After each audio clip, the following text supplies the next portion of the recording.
Hey everyone, welcome back to my channel AK Coding. Today we will discuss a very important topic of Java, that is a thread life cycle.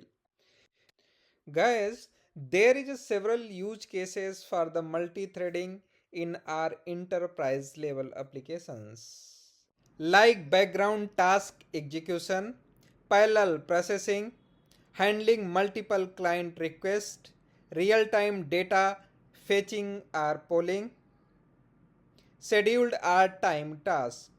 To handle this kind of task efficiently, we have to understand the life cycle of thread.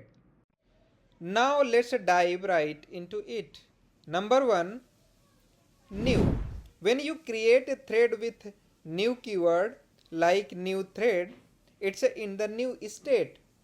Like a car parked in the garage and it is ready to go, but not moving it. Number 2, runnable state. Once you call start method of the thread is on the runnable state. Like a car at the signal and it is waiting for CPU to give the green light to run the car on the road. Number 3, running state.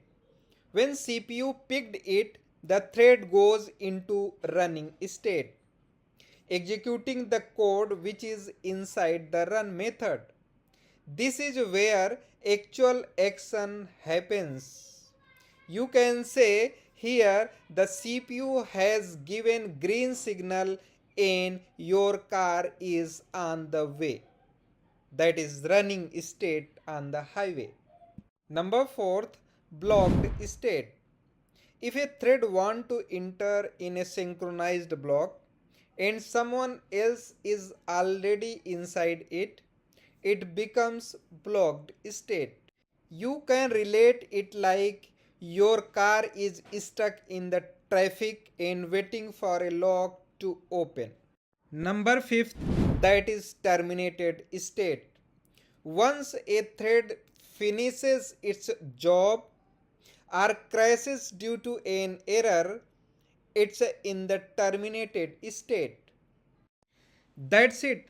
If your interviewer asks you what is a thread life cycle, then you have to explain these state and mention them some methods like start, wait, sleep and join that move a thread from one state to another state. If this video is helpful for you, then don't forget to like, share and subscribe for more awesome tech insight videos. See you next time. Until then, keep coding and stay curious.